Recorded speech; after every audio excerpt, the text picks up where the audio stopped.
قول لا حول ولا قوة إلا بالله. خلي الكلمة دي في قلبك كده، قولها على طول كده. كل خطوة في حياتك قول لا حول ولا قوة إلا بالله. عارف يعني إيه؟ يعني مفيش حاجة، مش هتعرف تبلع لقمة لما هو يذلك، مش هتعرف تشرب نقطة مية إلا لما هو يذلك، مش هتفهم آية إلا لما هو يذلك، مش هتحفظ آية إلا لما هو يذلك، مش هتكسب جنيه إلا لما هو يفهم، مش هتفهم مسألة إلا لما هو يذلك. كده كل خطوة هتخطيها مش هتخطيها إلا لما يذلك. دي كلمة لا حول ولا قوة إلا بالله سبحانه وتعالى. واخد بالك؟ عايز أقول لك ساعات بيجي عليك وقت بتحس ان انت تايه كده، فمش فيه، صح؟ عايزك تعمل بقى زي العيل الصغير لما يتوه كده بيعمل ايه؟ بيفضل يعيط، صح؟ ويجيبوا له شوكولاته ويجيبوا له عصير وما بيعيط برضه. هو مش هيبطل عياطه ومش هيطمن الا لما يشوف ايه؟ يمه وابوه، صح كده؟ انا عايزك كده بقى لما تتوه عيط له،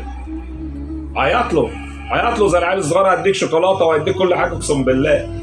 مش تروح بقى تروح شارب مخدرات، ولا تروح واحده ست، ولا تروح تخش النت، ولا يعني ليه لما بنتوه ما بنعيطلهوش؟ ما هو انت مش هتخلص من التوهه دي. هو ربنا سبحانه وتعالى اللي هيطلعك منه. احنا للاسف لما بنتوه بنزود التوهان، بنعيشه في التيه بقى بتاع سيدنا موسى اللي قعد 40 سنه. عايز تعيش 40 سنه في التيه انت عشان تفضل تفوق؟ ده موسى مات جوه، ما طلعش من التيه نفسه. لما تتوه عيط له بقى زي العيال الصغار كده، اقعد عيط له لغايه لما ايه؟ لما ياخد بايدك بقى. وبعدين نتكلم مع ربنا كده عادي كده. انا عايزك تتكلم مع ربنا عادي كده. في قول له يا رب انا تايه مش لاقي نفسي، قول له كده، قول له مش لاقي نفسي، قول له انا مش لاقي قلبي، قول له مش عارف اعبدك ازاي يا رب، مش عارف. قول له مش عارف اتقرب اليك يا رب، مش قادر. قول له يا رب مش عارف ابطل الذنب الفلاني، مش عارف يا رب اعمل ايه انا دلوقتي. هياخد هو بايدك ساعتها عشان انت بتناديه، انت زعلان، انت ندمان. لما يشوف في قلبك كده هيشيله من قلبك هو سبحانه وتعالى. قول له اتكلم معاه كده، هيساعدك وهيعينك وهيردك. انت مش مرتاح ومش هتستريح الا لما يرضى عنك. عيط له زي الولد الصغير. اقول لك على حاجه، عايزك تفهم اللي الدنيا دي مش بتاعتنا، والله ما بتاعتنا. الدنيا مش بتاعتنا. الدنيا بتاعت مين؟ بتاعت الكفار. بتاعت الكفار. بياكلوا بيشربوا جمال واموال وزنا وخمر وزي ما قضينها. اما المسلمين لو عايشين في سجن، عايشين في سجن، عايشين في بلاء، عايشين في امتحان كبير. ليه ربنا عايشنا في سجن واحنا مسلمين؟ ليه؟ عشان هينقلنا بعد كده في جنة عرضها السماوات والارض.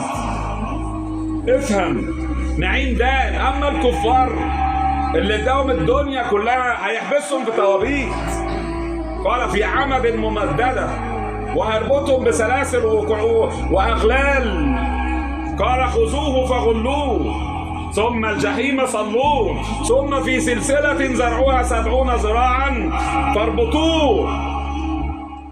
تديها لهم يا عم، ما تخليهم ياخدوها.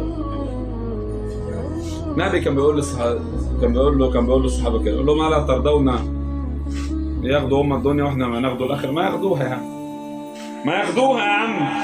هتعيش كام سنة؟ 50 انت؟ 60 سنة هتعيشهم في بلاء وفتن وفي امتحان، صح؟ ايه ال50 سنة قدام الخلود في الجنة؟ ايه ال50 سنة حتى لو عشتهم في بلاء لما تخلد في الجنة؟ يسوي ايه؟ يسوي حاجة؟ والله ولا حاجة. وهو اللي عاش 60 سنة مستمتع بكل حاجة في الدنيا، ايه ال60 سنة لو خلد في جهنم؟ ولا حاجة برضه، ولا حاجة. النبي عليه الصلاة والسلام قال يؤتى بأنعم أهل الأرض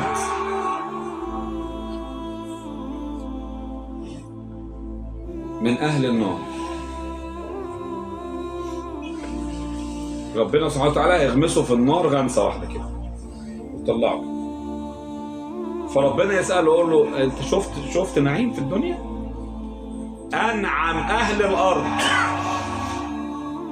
يعني أغنى واحد اتخلق من اول ادم لغايه لما الساعه تقوم، اغنى واحد واكتر واحد اتنعم بكل الحلو في الارض، ربنا يغمسه في النار غمسه وطلع يقول له شفت حاجه في الدنيا حلوه؟ يقول له والله يا رب ما شفت حاجه.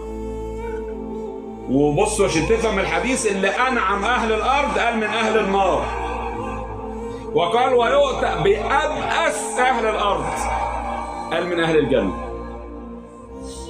عشان تعرف يبقى ابأس واحد هيبقى في الارض يبقى مين؟ من اهل الجنه. ربنا يغمسه في الجنه غمسه كده، يقول له شفت؟ بقول له والله ما شفت حاجه وحشه يا رب في حته بدل. هيفقد الذاكره واخد بالك؟ غمزه واحده هينسى فيها كل الالام. يا عم انت اول لما تشوف ربنا كده سبحانه وتعالى تنسى، ده انت هتنسى الجنه نفسها. ايه 50 60 سنه بلا يعني بعد كده؟ طب حط 50 60 سنه دول في كفه واللي انت تشوف ربنا بوجهه في كفه، بالله عليك